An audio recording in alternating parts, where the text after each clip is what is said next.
নমস্কার দর্শকরা, আজকে যে বিষয়টা আলোচনা করতে যাচ্ছি সেটা হলো ধলাই নির্বাচন নিয়ে। এবং ধলাই নির্বাচনে আজকে যে বিষয়টা আলোকপাত, সেটা ধলাইয়ে কংগ্রেস কী ভূমিকা নিচ্ছে সেটা আজকে আলোচনার বিষয়। বিজেপি নিয়ে আলোচনাটা অনেক হয়েছে, বা একটু কংগ্রেস কী করতে চাইছে ধলাইয়ে, এই আলোচনাটা একটু করতে চাইছি আমি।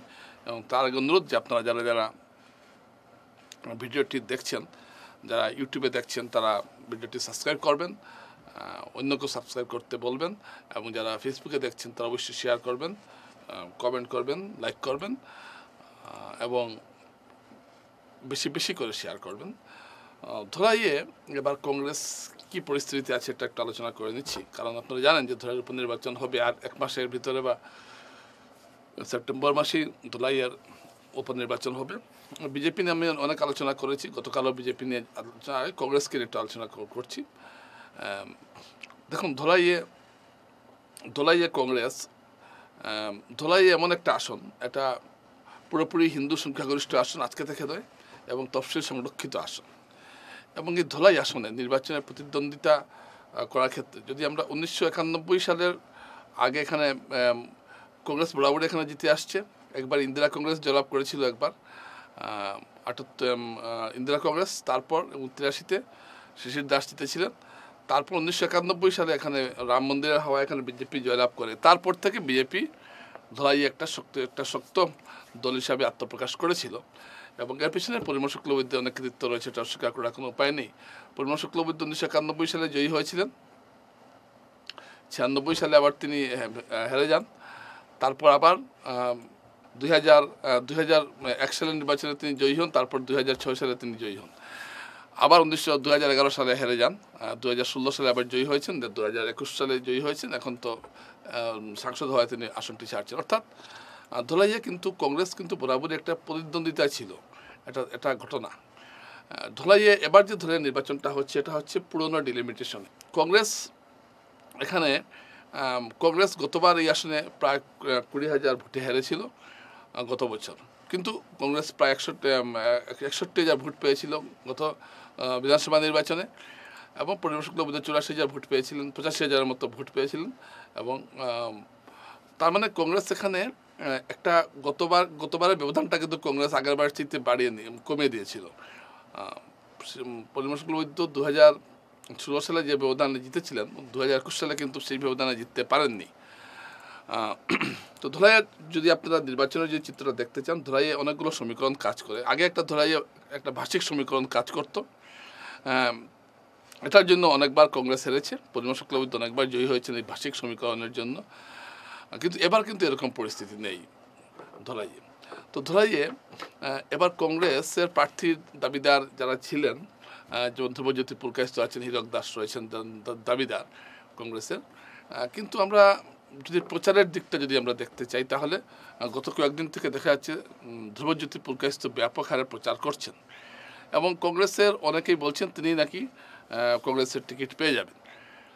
তো এগুলো আমি বলছি না যে তিনি পেয়ে যাচ্ছেন কংগ্রেসের টিকিট, কিন্তু তিনি যেভাবে প্রচার করছেন তাতে এটাই প্রতিবার হচ্ছে যে তিনি কংগ্রেসের টিকিট পাচ্ছেন।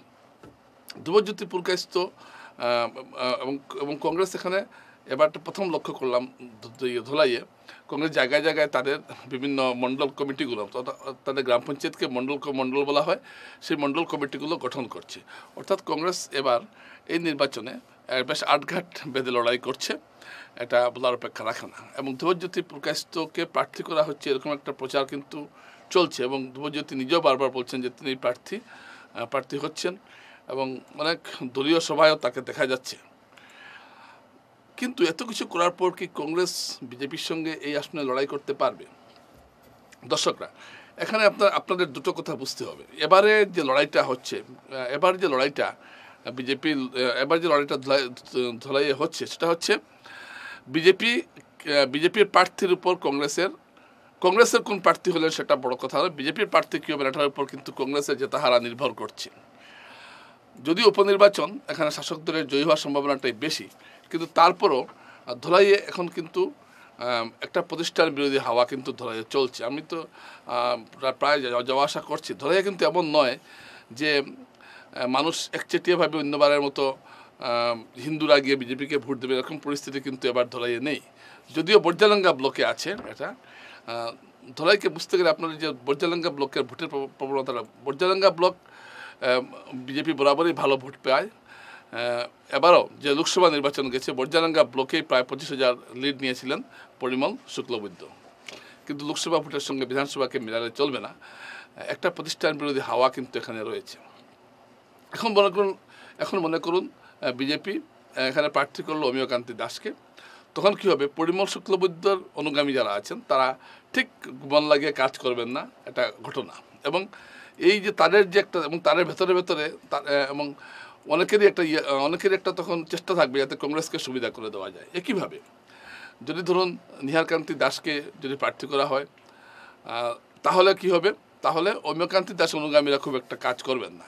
এরকম বিজেপির মধ্যে কিন্তু এরকম একটা দ্বন্দ্ব কিন্তু চলছে, এবং যার ফায়দাটা কিন্তু কংগ্রেস পেতে পারে, এটা কিন্তু একটা ঘটনা। আবার কংগ্রেসের মধ্যেও এরকম পরিস্থিতি আছে। ধরুন ধ্রুবজ্যোতি পুরকায়স্থ টিকিট পেয়ে গেলে হীরক দাসের যে অনুগামীরা আছেন কংগ্রেসে, তারা কিন্তু আর কংগ্রেসের কাজ করবেন না। কংগ্রেসের তো আবার শৃঙ্খলা টিঙ্খলা কম, হয়তো প্রকাশ্যে বিরোধিতা করতে পারে। কীভাবে হীরক দাসকে টিকিট দিয়ে দেওয়া হয়, তাহলে ধ্রুবজ্যোতি গুপ্ত সহ যারা যারা এখন কাজ করছেন, ধ্রুবজ্যোতি গুপ্তের সঙ্গে যারা যারা কাজ করছেন তারা তখন, ধ্রুবজ্যোতি পুরকায়স্থের সঙ্গে যারা কাজ করছেন তারা তখন হীরক বিরোধিতা নেমে পড়বেন। সো এই কংগ্রেসেরও এখানে একটু সংকট আছে, কিন্তু বিজেপির মতো অতটা নয়। কংগ্রেসের তো কোনো হারানোর কিছু নেই, কিন্তু বিজেপির হারানোর মতো আছে। যদি উপনির্বাচনে ফলাফল খারাপ হয় বা যদি ডিফারেন্স কম থাকে, তাহলে কিন্তু আগামী নির্বাচনে এটা একটা প্রভাব পড়তে পারে, এটা কিন্তু বিজেপি নেতৃত্বের মাথার মধ্যে আছে। গতকাল যে আমি আলোচনাটা করেছিলাম যে পরিমল শুক্লবৈদ্যকে সব দায়িত্ব দিয়েছেন হিমন্ত বিশ্ব শর্মা, এর দ্বারা এটা করে তিনি পরিমল শুক্লবৈদ্যকে একটা শৃঙ্খলে বেঁধে নিলেন। পরিমল শুক্লবৈদ্য কতটুকু বিরোধিতা করতে পারবেন যদি তার পছন্দের প্রার্থী না হয়, সেটাও একটা প্রশ্নের মুখে দাঁড়িয়েছে। কিন্তু আপনি যদি, আমি ধলাই ব্লকের কথা বললাম, ধলাই ব্লকে কিন্তু বিজেপির মধ্যে আছে বিরোধটা, অতটা নেই। কিন্তু ধলাই কংগ্রেস খুব একটা, বর্জালাঙ্গা ব্লকে কংগ্রেস খুব একটা সুবিধা করতে পারবে বলে অন্তর্পক্ষে আমার মনে হচ্ছে না। কিন্তু বাকি যে ব্লকগুলো আছে, পালংঘাট আছে, নরসিংপুর আছে, এইগুলো জায়গায় কিন্তু বিজেপির মধ্যে একটা বিরাট ফাটল রয়েছে। এবং এখানে প্রার্থিত্ব নিয়ে একটা সাংঘাতিক একটা বিজেপির মধ্যে একটা ইগোর লড়াই চলছে বিভিন্ন নেতাদের মধ্যে, এর ফায়দাটা কিন্তু কংগ্রেস পেয়ে যাবে। আমাকে অনেক বিজেপি নেতা বলেছেন যে এবার যদি তার পছন্দ মতো যদি টিকিট না দেওয়া হয়, তারা ভেতরে ভেতরে নাকি কংগ্রেসকে সমর্থন করবেন, এরকম কথা কিন্তু উঠেছে। তো এই জায়গায় দাঁড়িয়ে কংগ্রেসের কিন্তু একটা সুবিধা কিন্তু রয়েছে ধলাই, এমন গতবারের মতো পরিস্থিতি নয়। গতবার কামাখ্যা প্রসাদ মালাকে প্রার্থী করা হয়েছিল, উদ্দেশ্য ছিল যাতে চা বাগান সম্প্রদায় ও হিন্দিভাষীর ভোট আর সঙ্গে কংগ্রেসের বাঙালি হিন্দু ভোট মিলিয়ে কামাখ্যা প্রসাদ মালাকে জেতানো যায়। এই সমীকরণ কাজ না করলেও অনেকটা কিন্তু করেছে, যার জন্য ব্যবধানটা গত বছর অনেকটাই কমেছিল। তো এবার এরকম কিছু না, এবার তাই ভাষিক ব্যাপারটা আসছে না। আর বাগান অঞ্চলের যে চা বাগান অঞ্চল যেটা ধরাই আছে, এটা ধরুন অনেক বছর থেকেই বিজেপিমুখী হয়ে আছে, কংগ্রেসেরও আছে, কিন্তু বিজেপিকে ভোট দিয়ে আসছে। অন্যদিকে বাগানগুলো যেমন আপনারা দেখবেন 2019 সালে বা 20 সালে বিজেপি ক্ষমতায় আসার পর এগুলো বাগান বিজেপিমুখী হয়েছে, আগে কিন্তু কংগ্রেসকে ভোট দিত। কিন্তু ধলাইয়ের বাগানগুলো একটু অন্যরকম, এখানে বিজেপি কিন্তু বরাবরই ভালো ভোট পেয়ে এসেছে।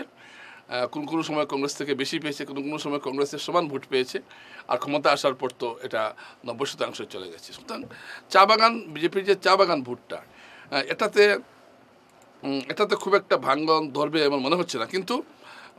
কিন্তু আপনি যদি দাবি বাদ দিয়ে অন্য বাগানগুলো যদি আপনি দেখতে যান, পালই এইসব বাগান যদি আপনি দেখতে যান, মনিয়াখাল, এইসব বাগানে কিন্তু বিজেপি ভোটের মধ্যে একটা ফাটল দেখা দিয়েছে, যার ফায়দা হয়তো কংগ্রেস নিতে পারে, এটা সম্ভাবনা রয়েছে। কিন্তু আবারও বলছি, বর্জালাঙ্গা দিকে এখন পর্যন্ত তেমন কোনো সম্ভাবনা দেখা যাচ্ছে না। আর কংগ্রেস আরেকটা জিনিস চাইছে, যে কংগ্রেসের একটা আশা করছে যে জিনিসটা, যদি ধ্রুবজ্যোতি প্রকাশ থেকে কংগ্রেস প্রার্থী করে, তাহলে কংগ্রেসের আশা যে পাটনি ভোটের একটা বড় অংশ এসে যাবে কংগ্রেসের দিকে, এরকম আশা করা হচ্ছে। এবং কংগ্রেস খুব বেশ আগে থেকে আটঘাট বেঁধে একবার কাজ করছে। ধরাই বিজেপি একটা পাল্টা চ্যালেঞ্জ দেওয়ার মতো জায়গা কিন্তু কংগ্রেস এবার আছে। আর যদিও খুব কঠিন কাজটা, কারণ মুখ্যমন্ত্রী হিমন্ত বিশ্ব শর্মা ধলাইতে যে প্রতিশ্রুতিগুলো দিয়ে এসেছেন কিছু আর বাদ রাখেননি দেওয়ার জন্য, সব দেব বলেছেন। তো এই সব দেব বলার পর কতটুকু কি কংগ্রেস করতে পারবে সেটা একটা দেখার বিষয়। কিন্তু কিন্তু যদি আসলে নির্বাচনটা কি হয়, নির্বাচনটা এখন যত সামনে আসে তখন মানুষ কি পেলেন না চিন্তা করেন না, একটা নেগেটিভ কাজ করে নির্বাচনের সময়। সেই সময় কোন নেগেটিভ ধরে চলবে সেটার উপর অনেক কিছু নির্ভর করে। তাই বিজেপির প্রার্থী কে হবেন এটার উপর কিন্তু কংগ্রেসের সাফল্য বা ব্যর্থতা নির্ভর করছে, বিজেপির প্রার্থিত্বের উপর অনেক কিছু নির্ভর করছে। তো সুতরাং ধ্রুবজ্যোতি প্রকাশিত যেভাবে কাজ করে যাচ্ছেন ধরাইয়ে, এবং তিনি ভালো একটা সাড়া পাচ্ছেন, এটা সত্য কথা। কিন্তু সাড়া পেলেও বিজেপির প্রার্থিত্বের উপর কিন্তু তার একটা জিনিস ঠিক, যতই সাড়া ফেলুন, ধরুন সংখ্যালঘু ভোট যদি সবটিও পেয়ে যান তাহলেও কিন্তু এখানে কংগ্রেস জিতবে না। সংখ্যালঘু ভোট এখানে 20 থেকে 25% মতো সংখ্যালঘু ভোট আছে, এটা পেলেও জেতার কোনো সম্ভাবনা নেই। অর্থাৎ হিন্দু ভোটের একটা বড় অংশকে দখল করতে হবে কংগ্রেসের, এবং সেইটাতে কংগ্রেস কতটুকু সফল হবে সেটাই হচ্ছে বিষয়। কিন্তু এক্ষেত্রে কিন্তু বিজেপির কমিটেড যে ভোট আছে নরসিংপুর পালংঘাট ব্লকে বা এইসব এলাকায়, সেখানে কিন্তু একটা সূক্ষ্ম ফাটল কিন্তু দেখা দিয়েছে। এটা কিন্তু ঘটনা, এটাকে শুধুমাত্র যদি আপনি পদ্মফুল সিম্বল দিয়ে এক রাখা যাবে, এই নির্বাচনে অন্তর্পক্ষে এটা থাকবে না। তবে আবারও বলছি, উপনির্বাচন বলে কথা, এখানে সর্বশক্তি দিয়ে বিজেপি ঝাঁপাবে যাতে যে কোনো অবস্থায় আসনটা রক্ষা করতে পারে। কিন্তু ধলাইয়ে বিজেপির মধ্যে যে অদ্ভুত সমীকরণগুলো চলছে, কাকে টিকিট দেওয়া হবে, কে টিকিট পাবেন, অমিয়কান্তি দাস পাবেন না অমিয়কান্তি দাস পাবেন না নিহারঞ্জন দাস পাবেন, এটা নিয়ে একটা জল্পনা চলছে। ইয়ার মাঝখানে শোনা যাচ্ছে পরিমল শুক্লবৈদ্যের ছেলেও নাকি টিকিট পেতে পারেন। এই ধরনের কথা বাতাসে ভাসছে, যার প্রভাবে যার এইগুলোর জন্য কিন্তু লাভবান হচ্ছে কংগ্রেস। তো তাই ধলাইতে কিন্তু এবার লড়াইটা এক পেশে হচ্ছে না, অনেকটা একটা চমকপ্রদ লড়াই আমরা ধলাইতে দেখতে পাবো। কংগ্রেসও কিন্তু এখানে বেশ বেশ এবার কংগ্রেসকে একটা অভিন্যস্ত পার্টি হিসেবে আমরা জানি, কোনো কিছু ঠিক ঠিকানা থাকে না, তারপর ইলেকশন জিতে এবং হারে বা জিতে। কিন্তু এবার ধলাইতে কংগ্রেস দেখলাম বেশ সুশৃঙ্খলভাবে কাজ করছে, এটা একটা লক্ষণীয় বিষয়। আর বিজেপি তো কাজ করছেই, তাদের তো কাজের ধরন, বিজেপির কাজের ধরন অনেকটা পেশাদারি ভঙ্গিতে তারা কাজ করে, সেটা তো চলছেই। কিন্তু সংগঠনের মধ্যে কিন্তু প্রচুর বিজেপি সংগঠনের মধ্যে যে একটা অন্তর্কলহ রয়েছে, এটা অন্তর্কলহ বলতে হবে, তার কিন্তু একটা প্রভাব কিন্তু পড়বে, আর এর থেকে কিন্তু লাভবান হবে কংগ্রেস। তাই আবারও বলছি যে ধরাইয়ে বিজেপির প্রার্থী কে হবেন না হবেন তার উপর কিন্তু কংগ্রেসের সাফল্য নির্ভর করছে। নমস্কার।